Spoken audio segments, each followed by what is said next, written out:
Ooh, peace, family. Oh, it does not fail every time I get on here. So, Wisdom Said That on AL. I'm going to be reading a chapter from the Gospel of Hip Hop by KRS-One. Reading it because I think this is a very important book. It came out in 2009. And I helped to, release it. And here it is, 2026, and this book is, right, especially if you're hip-hop, if you rock with the oneness, you already know what it is. So this is for people who want to be read to, who like to be read to. Twitch is acting funny on me right now, so we are here. Ooh, all right. So again, this is the Gospel of Hip Hop by KRS-One, the first instrument. Very important book in the culture. If you are not familiar, please get familiar. I believe it came out in 2009. So I'm going to get started. Get your tea. Get your blankie under the covers. And we will go through the first chapter. All right. So the opening page says, "Heaven is not a place you go to. It is a place you grow to." Edgar Cayce. A new covenant. In the end, the last days of others became the first days for us. All praise, glory, and worship be to God and the love that rescued us from oppression and ignorance. And to all future generations of hip-hop, know this: it is this love that has delivered this gospel to our people for our correction and survival. This gospel comes to us as the physical manifestation of God's grace and love for hip-hop. I am but one of many who was saved by such love. In my past, your past, I am called teacher. I was present at the first time. I am the firstborn. I am from the age of Leo, and I have come to call our hip-hop nation into existence. To all future generations of hip-hop, I am the b-boy who destroys all negative circumstances every day spiritually. I am the MC who reaches above poverty skillfully, the divine word warrior known in my time as the Blast Master. I am the graffiti writer who thinks and grows spiritually. I draw peace, love, unity, and joy. I am the DJ who delivers justice while cutting, mixing, and scratching with life. I am the beatboxer whose body expresses art through sound. I play God's instrument. I am the fashion that uncovers the fear and shame hidden in oppressive nations. I am the language that loves and never gets understanding amongst grown-up educators. I am the utterance of my culture. I am known as knowledge reigning supreme. I build and destroy, heal and inspire with the right combination of words. I am the entrepreneur who presents expert negotiating that repeatedly escapes poverty's routine experiences, never exploiting unlimited resources. In my time, I am self-created and self-sustained.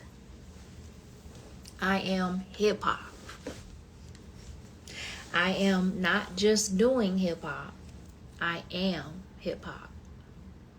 I am the watchman in the tower of hip-hop's inner city, urging my people to turn from sickness, hatred, ignorance, and poverty and be restored to health, love, awareness, and wealth. I am the teacher, a witness to the activity of God within and around hip-hop. I was present at the beginning of the world age, August 11th, 3114 BC. And I was again present at the births and transformations of hip-hop since its artistic organization at 1520 Sedgwick Avenue in the Bronx, August 11th, 1973. I am a true witness to the divinity and cultural history of hip-hop.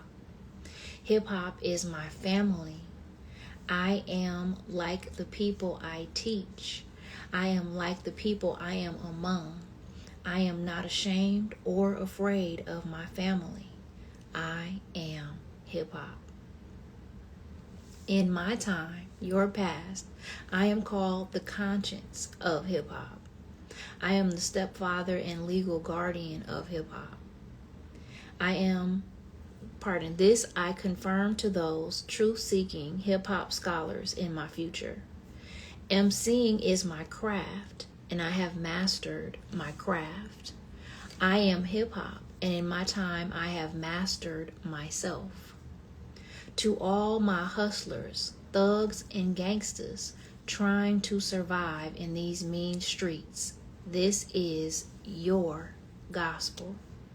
To all my gods, goddesses, revolutionaries, street scholars, and conscious hip-hoppers, this is your heritage and birthright. This is the good news for you. All praise, glory, and worship be to God, the love that loved us first as hip-hop. God is real, and hip-hop is evidence of God's real existence and love. Hip-hop is God's response to our suffering, and this gospel celebrates that response and the personal character that caused such divine responses to occur. All praise, glory, and worship be to God, the love that topples whole kingdoms and sets up new civilizations from the debris of the unrepentant. We are humbled before God, the author of hip-hop. Other cultures and nations were created in other ways for other reasons and have certain divine responsibilities that they must adhere to. Other cultures have a certain grace over their communities, and we are not authorized, nor do we encourage, to demean or disrespect in any way the faith and or religious practices of others. I had to get my tea. But as for us, as for our group commonly known in the world as hip-hop, this gospel acknowledges and celebrates the love that has saved our people from self-destruction. It is time to repent and grow up. Rapping about crime and murder may sound good amongst those who have never committed such acts, but for those of us who are real in the field, we send this message to our young people: you don't really want it. For with this first instrument, we remember God and how we were rescued by unseen forces more powerful than any government on earth.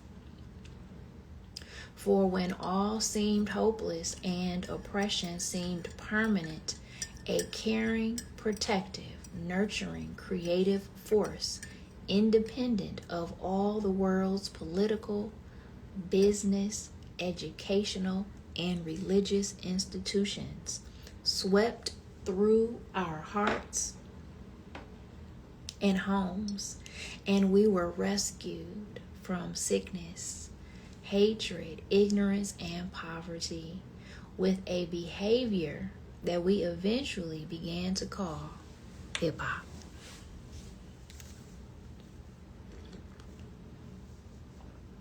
Oh, that tea is a real good temperature. And we must never forget this. With this first instrument written at the time of hip hop's cultural beginnings, we remind all future generations of hip hop to never forget the love that has saved us from self-destruction. Hip hop has no other creator, no other savior, and no other architect. Love alone takes credit for the creation and further development of hip hop. Because before we even knew we were hip hop, God, the love that saved us from corruption, had already ordained us as such and set us free in the world with power. What a great gift. What a great love. What a great God. But how soon did we forget after we had eaten and were satisfied how hungry we were just a moment ago? How quick did we forget our own strategies to our own success? We ate the fruit but never replanted the seed. We drove the car far but never looked at the gas tank meter. Know this, God's love, hip hop, is like a car that many people found with a full tank of gas topped off and ready to go. A gift freely given to all who would hop in. Now that we have driven this car for over 30 years through all kinds of terrain, the time has come to repair and replenish our beloved vehicle so that it may last another 30 years. However, now that everyone has gotten where they intended to go using the vehicle, there seems to be little motivation toward the upkeep of the vehicle itself, the cause of everyone's good fortune. God's love, hip-hop, is like a banquet laid out before hungry people. Many people today are eating well, but they are not the chefs of their own meals. They eat, but they don't really know where their food comes from or even how it was prepared. They themselves were never truly hungry or homeless or even had to prepare their own food for themselves. They just sat down and started eating at an already laid out table. Therefore, the life lessons learned from being hungry and homeless, which accompany the skills of the chef, are absent from the copied presentation of the imitator, and any success found during this state of ignorance is indeed short-lived. This is how many today treat God and hip-hop. They seek the hand and not the face. They seek the luxury but not the culture, the food but not the appetite, the house but not the home, the medicine but not the health, the bed but not the rest. They would rather use God/hip hop than live God/hip hop. But such are acts of desperation, and such behaviors are expected of a people who have been traumatized as we have been. Hip-hop saved us and made us not only rich, but important and well-respected worldwide. How then can we forget God, the love that protected us and raised us up? How can we forget about hip-hop, the craft that feeds us and gives us identity? However, in my time, your past. Many have already forgotten the love of God. Desperate and impoverished and suddenly propelled to the top of the world's social circles, they marvel at the effects of their own artistic skills, caring little for the cause of such skills. They just want to eat. And because they know not what causes their good fortune, they have become frantic and greedy, content with being imitators of the original presenters of the saving force, hip-hop. Such an approach works fine for those who are not really serious about living hip-hop for real. Such an approach to hip-hop works fine if you are only participating in hip-hop to get out of poverty or make a name for yourself. This approach works if you got something else to do and or somewhere else to go. But for those of us who live hip-hop and seek enlightenment through hip-hop and are seeking to raise a family while being an MC or DJ, etc., those of us who are without purpose, as well as those of us who are burdened with purpose, we have no time to waste. At this very moment, while you read this gospel, you are being called out of the world again for your own protection and development. Will you answer the call this time?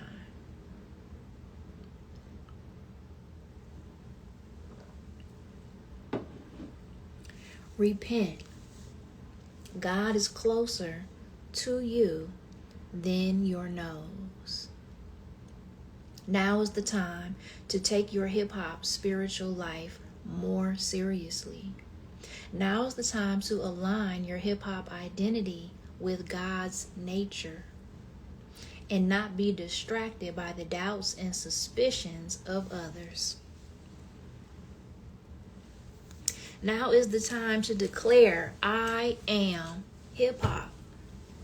Hip-hop is your birthright. It may not be anyone else's birthright, but it is indeed yours.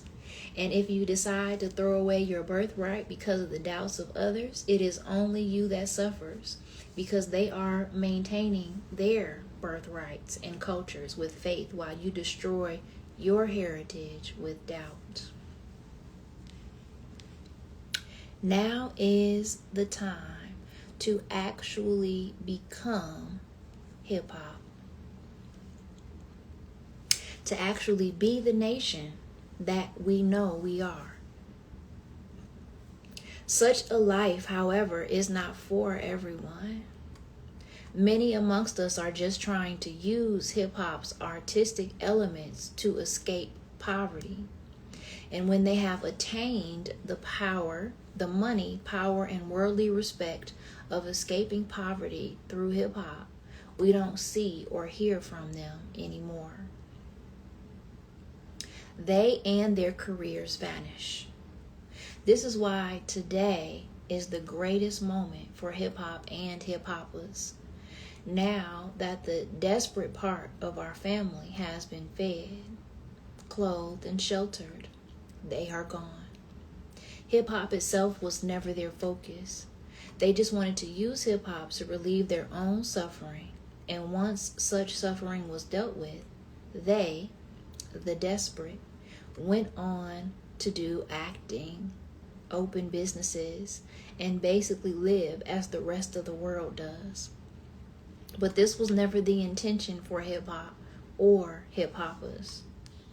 As we have observed now within our 36-year history, from 1973 to 2009, hip-hop was a saving force.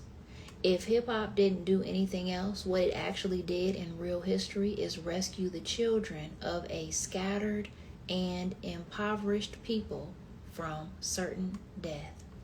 Yes, hip-hop has inspired the development of breaking, MCing, graffiti art, DJing, beatboxing, street fashion, street language, street knowledge, and street entrepreneurialism. But all of these elements basically did one thing: they saved us.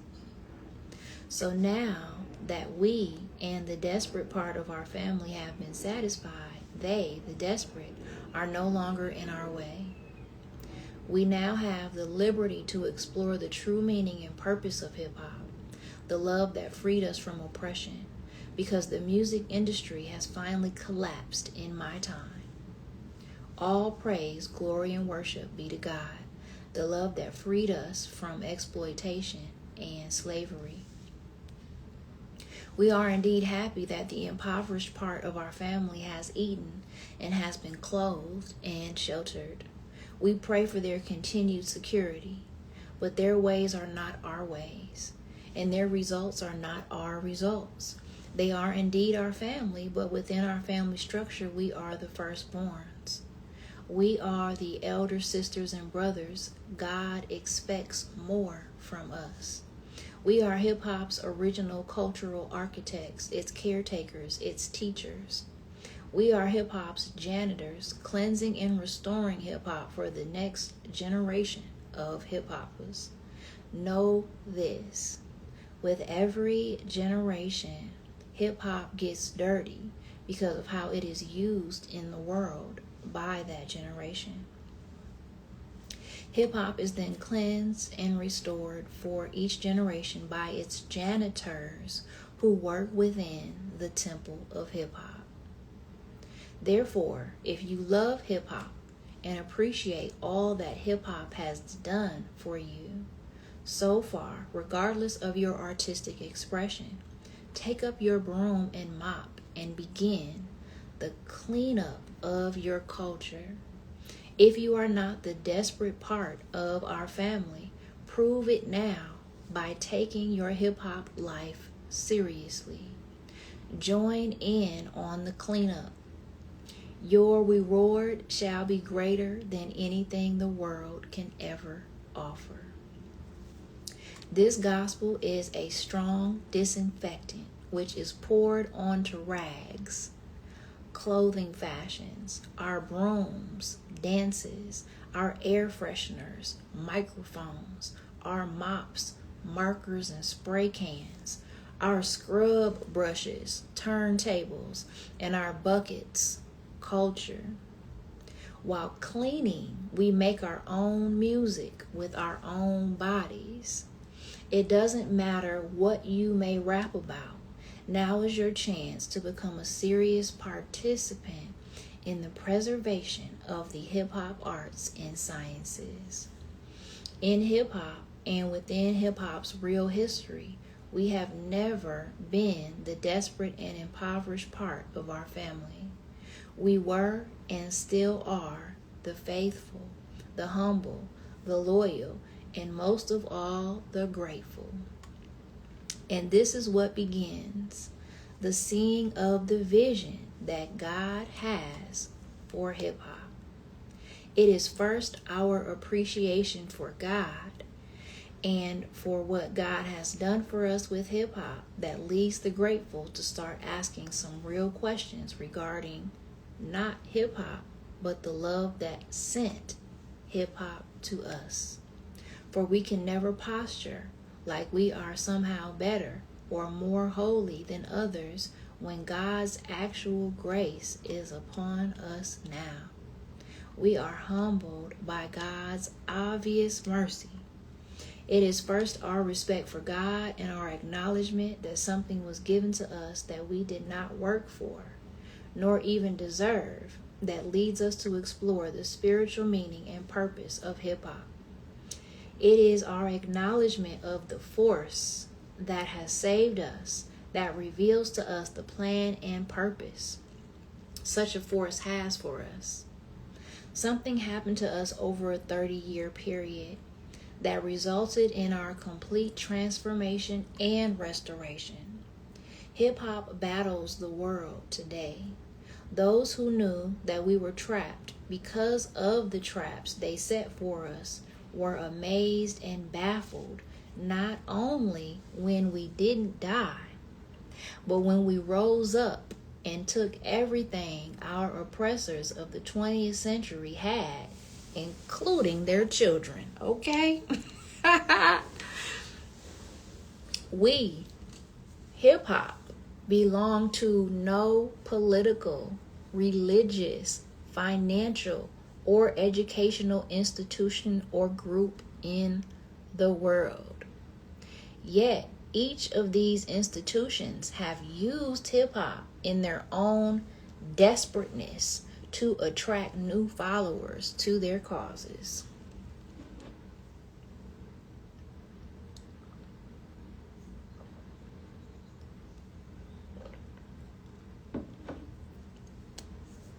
For a culture with no central home base, no financial backing, no religious affiliation, no political organization, not even a race or an ethnicity that it can call its own.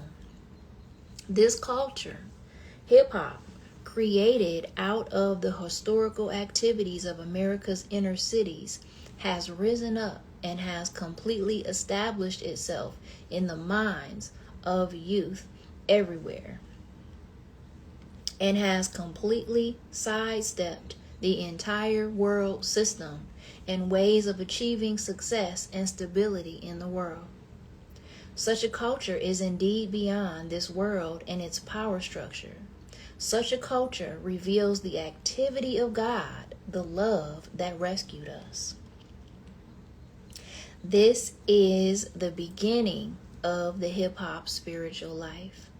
Not a lot of bells and whistles, not a lot of claims to divinity, just simply living a life that shows appreciation for the force that rescued us. It's about living a life of gratitude, which is expressed by asking the great rescuer, for what purpose did you save me? And how may I serve your interests, which are clearly in harmony with my own? Such a question is asked not in words, but in deeds. The way in which you live is what actually shows God your level of appreciation for all that has been gracefully given to you. Appreciation for God's grace is shown in how you treat others. Such an appreciation causes righteousness. The opposite causes judgment. This gospel is not about the critique of other religions. This gospel is not about Moses, Abraham, King Solomon, King David, or Jesus. This is not about Krishna, the Buddha, or the Prophet Muhammad. This is not about earth worship or even Satanism or paganism. This is not even about atheism or some other philosophy. To each their own. We seriously respect them all and even see ourselves within all of these faiths and philosophies, all of them. However, I must say here that the only consistent minister or prophet hip-hop has ever heard advocating its divine existence and authority is the Honorable Minister Louis Farrakhan, who has repeatedly warned us and asked us, who are you? You are the bearers of either light or darkness. If you continue to make your people think that the way we act is right, you are an emissary of darkness. You are not a bearer of light. It's one thing to talk about the condition out of which we live and say we keeping it real. But hell, is that the way you want to continue to live? And keep the reality of what the slave master and his children have placed our people in?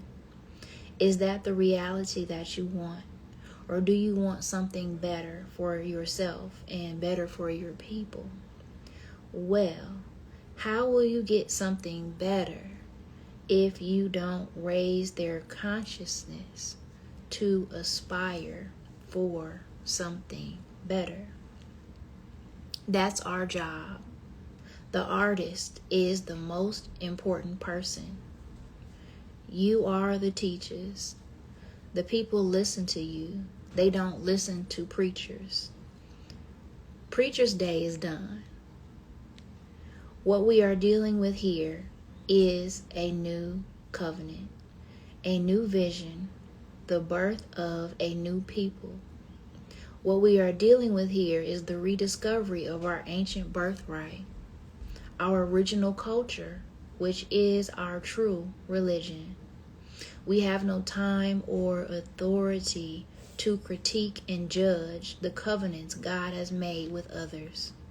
We are concerned with how God is dealing with us today. If we can acknowledge the fact that hip-hop came to us as a saving force, we are then encouraged to ask, for what purpose were we saved? Why did hip-hop happen? Not how did hip-hop happen, but why did hip-hop happen? Yeah, hip-hop has made a lot of people wealthy, including myself. But the real question for a grateful and highly appreciative hip-hopper is why? Why is hip-hop hip-hop? What is its real purpose? Those questions reach far beyond getting a little money. These questions lead to salvation and peace. For if we have evidence of an unseen force operating amongst us, and we do,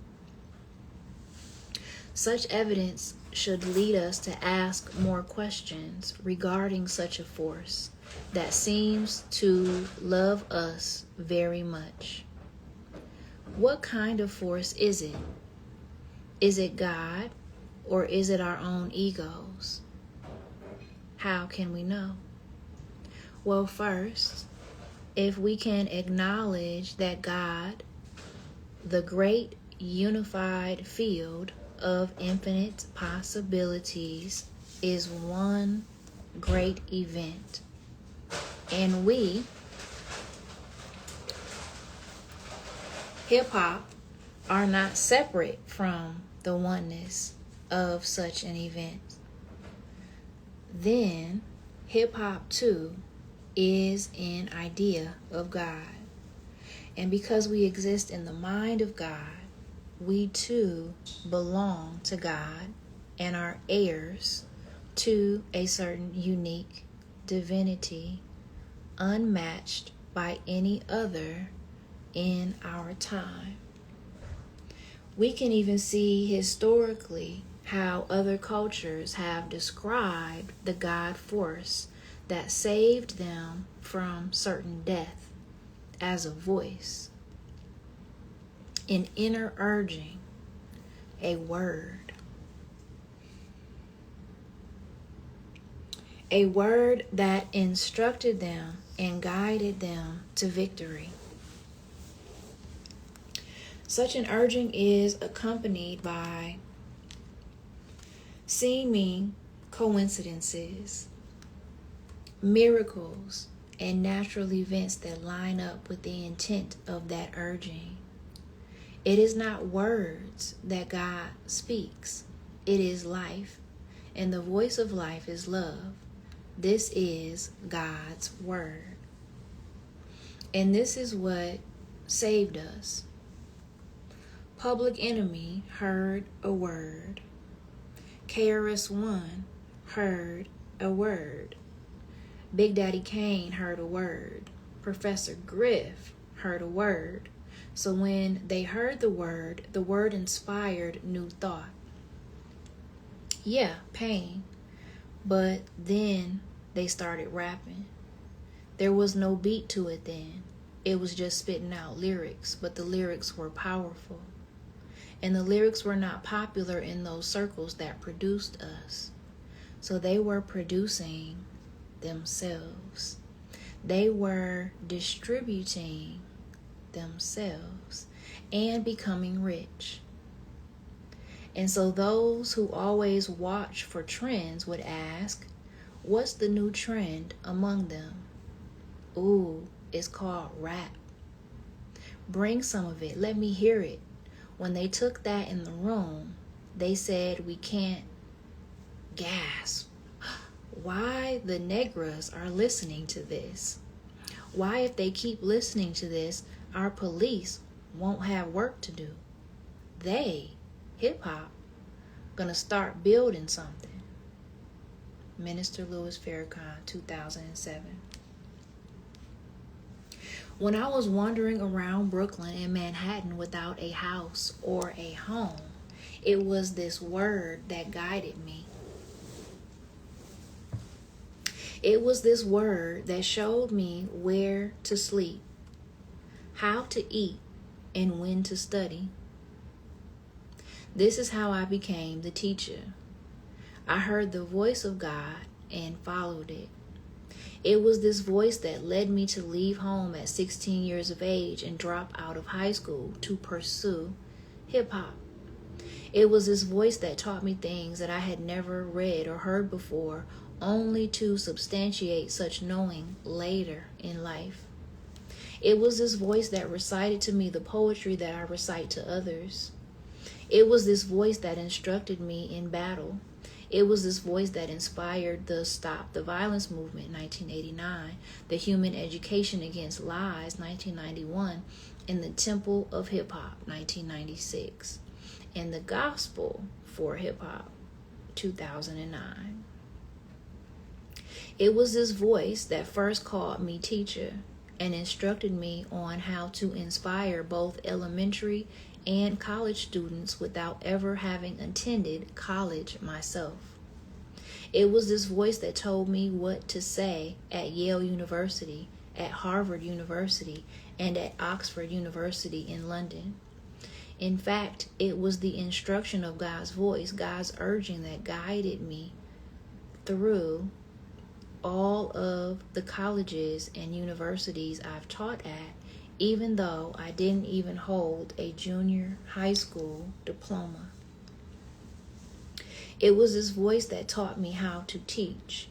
It was this voice that first called me KRS-One. And I've repeated it ever since. Obedience to this voice is indeed the source of my intellectual strength and artistic longevity. All praise, glory, and worship be to God, the love that has lifted us up. This is exactly why this gospel is before you now.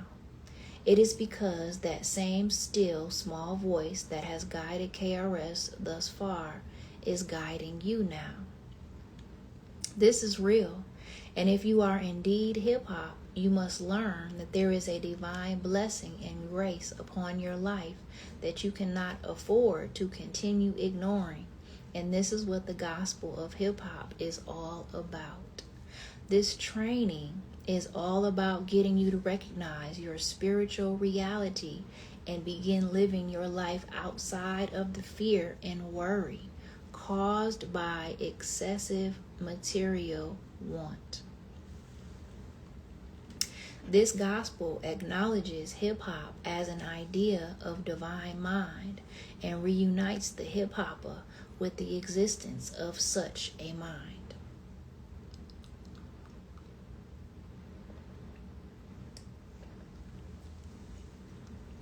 This is how I became KRS-One.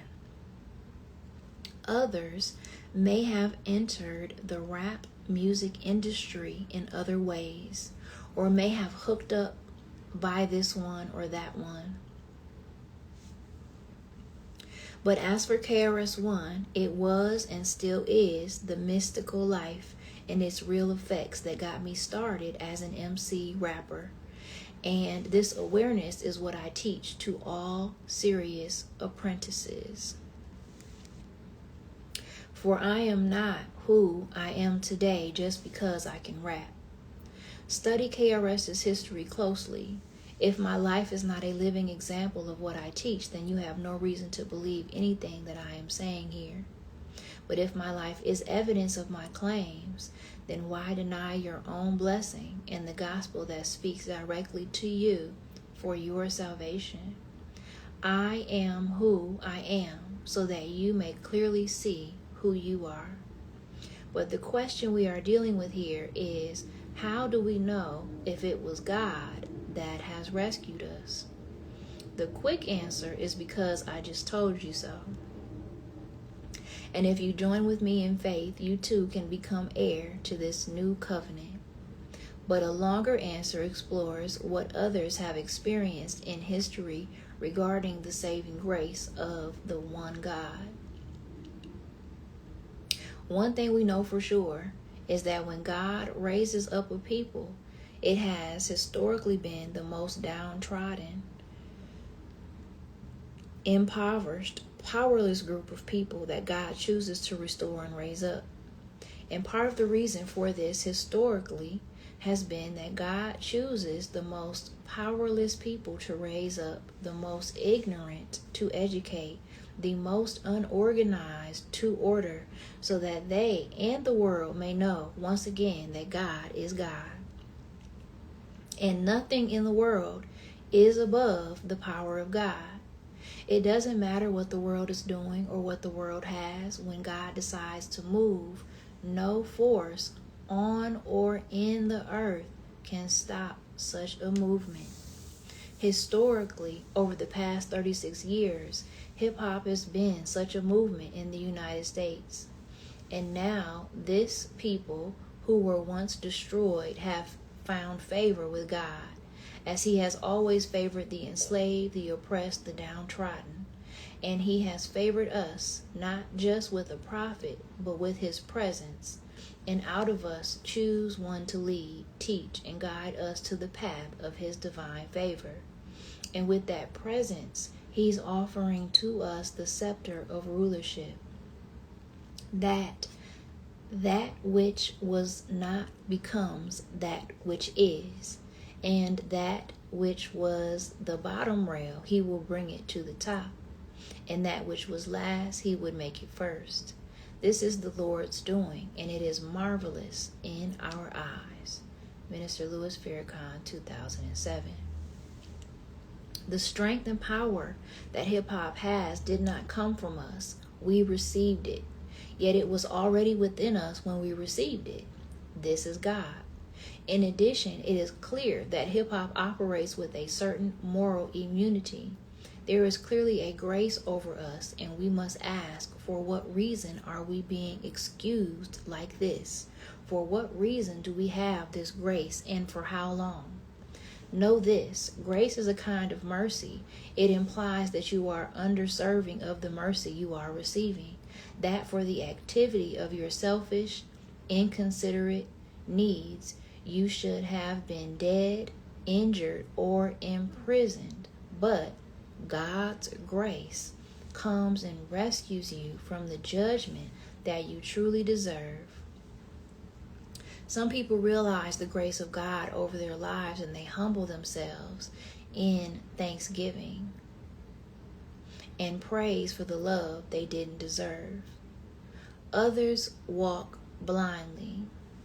Now, when you realize that in God's eye, all of us are basically animals grunting and groaning before God, and that our attempts at righteousness can never match God's, you realize that you are under God's grace, that you are being protected from your own ignorance and excused of your own immaturity right now.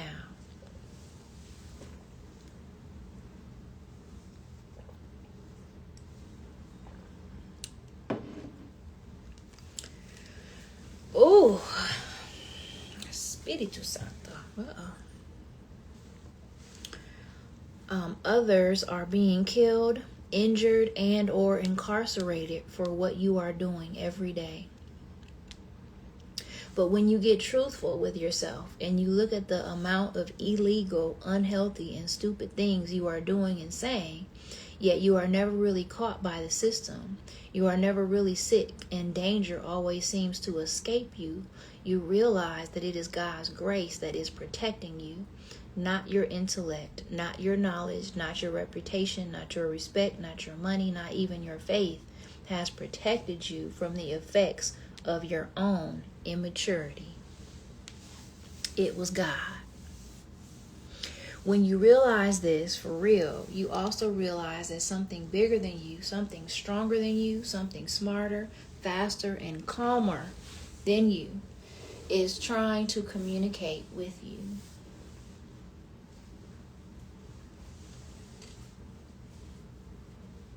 When you can actually recognize the grace on your life, you seek not more of the grace, but more of the grace giver.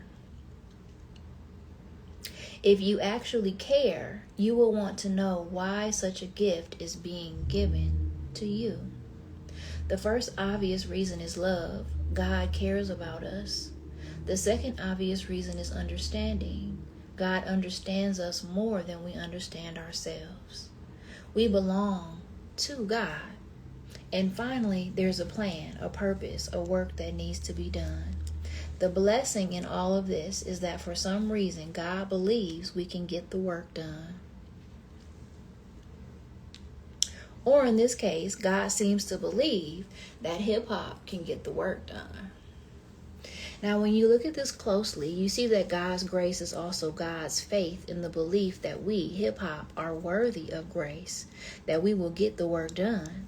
For when God gives a people grace, it is because of the work they've been called to do. It is because of a purpose that will be fulfilled. We are being excused of our wickedness and immaturity right now because we are obviously victorious in our future. God can see that, and we are encouraged to see that also. But such grace is not a free pass for continued ignorance. Don't get it twisted. If you are not fulfilling the vision God has placed upon your life, suddenly and without warning, your grace can disappear. Grace is only provided for you to catch up to the vision God has for you. If you are not perfecting yourself and moving toward the vision God has shown you, grace will not save you from your own stagnation and ungratefulness. God's vision for hip-hop is also God's promise to hip-hop. But God's people are called long before they even know that they have been called. This is where grace comes in. Grace gives you a chance to catch up to God's already in progress plan and vision. Know this, God calls us things before we actually become them. God's vision for us is not a far-off dream. It is an actual promise as to what God has in store for us. However, if you don't rise to the promise, you don't get it. It is not that the promise will not happen. It is more that you just won't be part of it. The hip-hop spiritual life acknowledges God's already in progress grace and inspires the hip-hopper to walk worthy of that already received grace. The hip-hop spiritual life acknowledges the standards, practices, and principles of the grace giver. We respect the promise and the promiser, for it is our respect for the promiser that motivates us to rise to the level of the promise. Just imagine if someone promised you something. You would have to respect the promiser in order to receive the promise. You have to believe that the one promising is actually capable of delivering such a promise. If you don't believe or respect the promiser, even if the promiser can deliver the promise, you will never achieve it simply because you don't respect nor believe the promiser. A promise is like a two-way street. Both the giver and the receiver have to cooperate for a promise to be fulfilled, especially a promise that is like a received gift. If you don't join in on the faith of the promiser, it is you who walks away from your own gift. In this case, the promiser is God, and hip hop is the receiver of the promise / gift. To plug my phone up.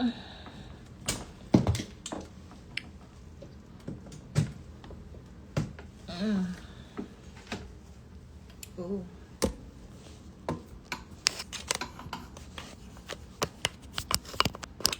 Let's see. I should have been doing this the whole time, of course.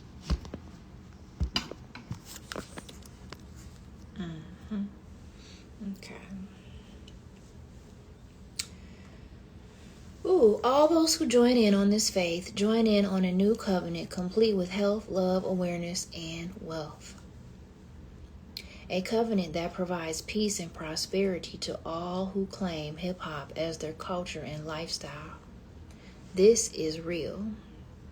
God has already made us a holy nation. The challenge for us now is to rise to the character of God's vision of us before this season of grace runs out. And the key word here is vision. Vision gives us direction, purpose, and restraint. When you have a vision to achieve and you are seriously committed to it, the world's temptations do not affect you. When you have a vision to achieve and you are achieving it, you are in harmony with not only God's vision, you are in harmony with God's law. In such a condition, grace is unnecessary. It is the living law of God that protects and guides you now. Grace is always needed in some form or another, but at this level of awareness, you are no longer unaware or immature or ignorant, so grace is not really necessary for you. Grace is for those who unknowingly break spiritual laws because of immaturity or ignorance.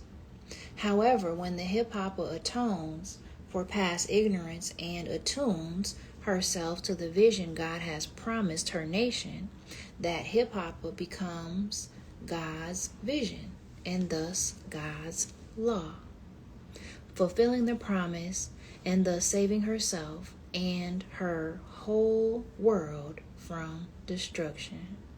This is the good news for hip-hop. This is the gospel. The gospel of hip-hop comes to hip-hop at this time because our grace period is running out again. This word keeps God's judgment at bay and gives us time to catch up to God's vision for hip-hop. This is not about possessions. This is about position.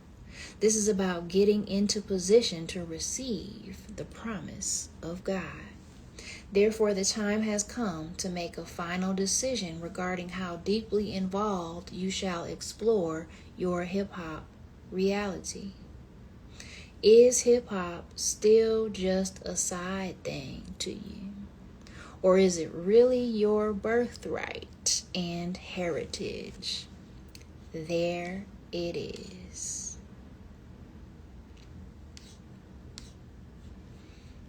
All right. So that concludes, I believe, yes, the first chapter, which is called A New Covenant.